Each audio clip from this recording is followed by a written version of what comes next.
to our YouTube. Do. Subscribe if you're interested.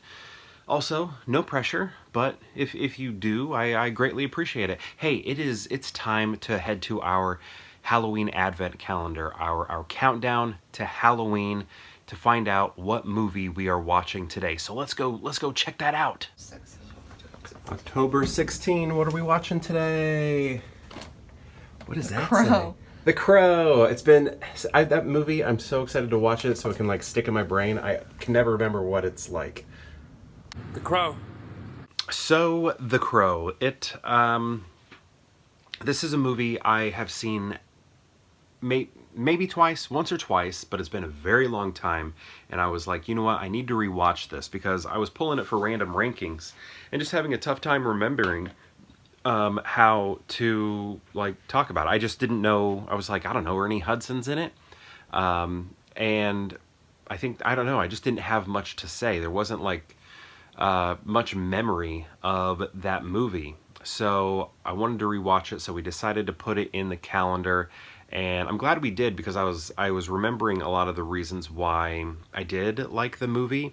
One of them, Ernie Hudson's character, but also the art direction. I just love the cityscape and the way the camera navigates through it. It all just looks really beautiful. Everything's really stylized, like a noir film, like neo-noir. Like I guess this would be like a fantasy superhero noir film. But it kind of makes me think of Dark City a little bit. Do I have Dark City over here? I don't know. I don't see it over there. But yeah, it kind of reminds me of that. Obviously, it makes me think of Batman. Actually, speaking of that, do you think, is there any written information on this? I kept feeling like, and not just because his face was painted, but I kept feeling like I was seeing Heath Ledger in this performance. Like, is there any information about Heath Ledger maybe using this as inspiration? And I'm not just saying like the long hair and the makeup. There's certain mannerisms that he's doing and almost doing with his voice, coming very close to doing with his voice, that makes me think of Heath Ledger's Joker. It's almost as if, like when I was watching it, I was like, I feel like I can see like Heath taking what he's seeing on screen and exaggerating it, especially some of the vocal mannerisms that we're seeing. It just really felt like I don't know. I kept seeing Heath Ledger's Joker in there. So I'm curious if anybody knows if there is any information about Heath maybe using it as inspiration, because I feel like I see it. I feel like it's there. Have people talked about this before, or am I the first? Yeah, I don't know. I kept seeing that. It just felt like it was there. And then the makeup, you know, obviously makes me think of Sting. I haven't really watched wrestling since the 80s and maybe early 90s. I probably stopped watching, gosh, I don't know, 93 or something. It's been a long time, but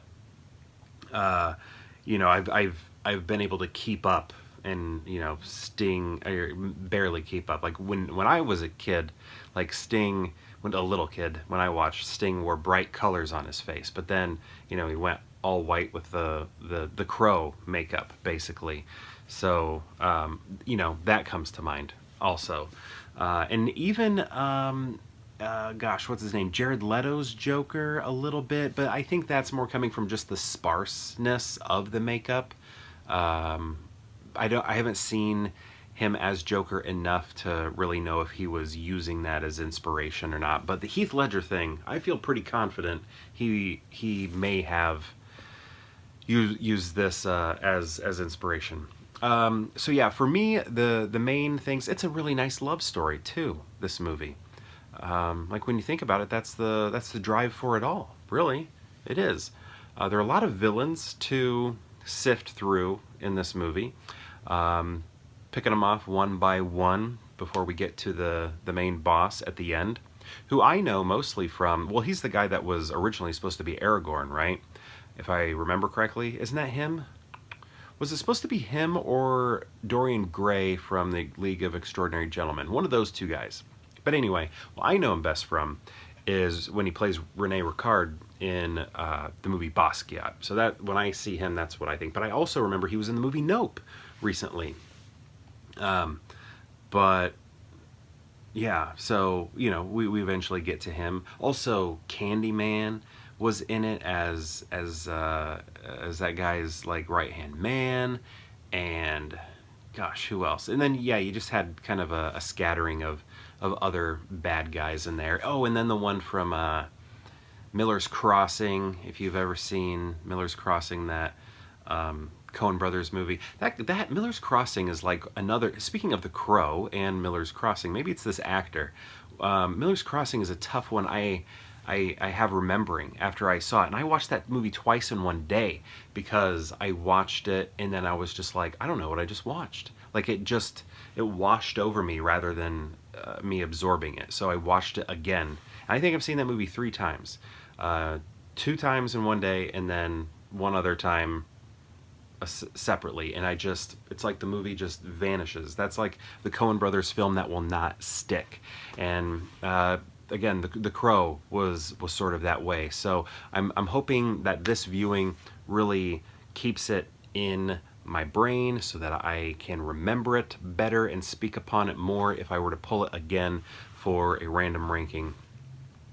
I don't know, what else do I want to say about it? I mean, obviously the tragic events that happened, I don't know a lot about it, but I guess it happened very close towards the end of filming, where Brandon Lee was shot and killed on set by accident, just like it wasn't it like they didn't check the armorist or whatever that person is called, didn't check to make sure all the guns were safe or something.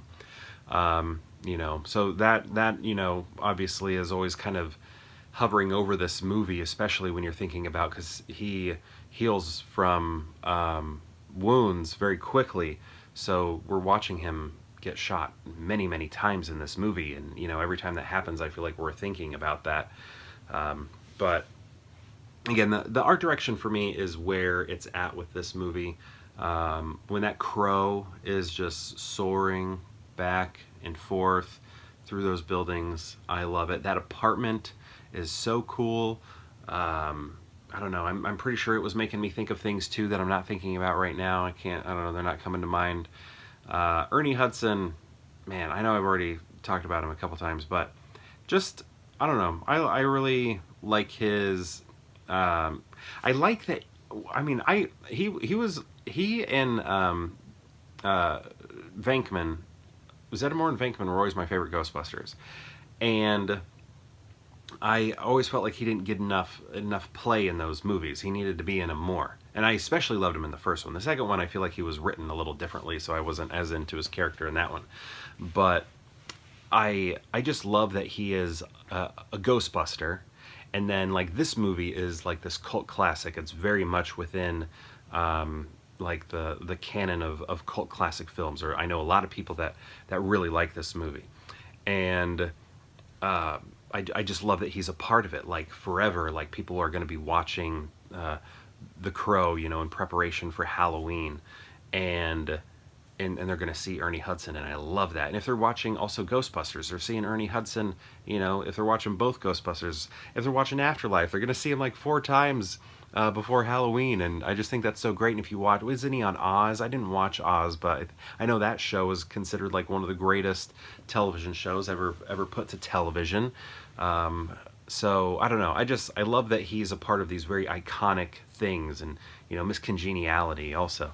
I think he's awesome. I really like his like him in this movie, and I think those are my favorite parts. I really like the the art direction, and I really like Ernie Hudson. Also, so this was '96. Some of the action had me thinking of The Matrix a little bit, as well as we're seeing all the black clothing and leather and sort of like long trench coat sort of looks and things like that. Just made me think of The Matrix, which I guess that all makes sense. Anyway, The Crow. The Crow. The Crow. The Crow. The Crow. The Crow. The Crow. The Crow. And I'm glad I've rewatched it. I should be able to remember it more. Look at this. This is the what are they calling this? The collector's series. Look how thick that is. And it's just a lot of wasted space is all it is, because this is just, you know, 2 discs right here. That's really all it is. And then you got the thick casing. But I don't know. I still think it's pretty cool. Anyway, do you like this movie? Do you love this movie? One of my buddies that I grew up with, I mean, I don't know, not when I was young, but like high school buddies. This is like his favorite movie ever. And I don't know, we used to make fun of him for it, but you know, and then it became that joke on The Office when Dwight says, "The Crow." The Crow. But yeah, I don't know. I'm just I guess I regret the jokes. I regret the jokes. It's a beautiful film, beautiful movie. Anyway, thank you so much for watching, and perhaps I'll see you tomorrow for more Pure Hangout.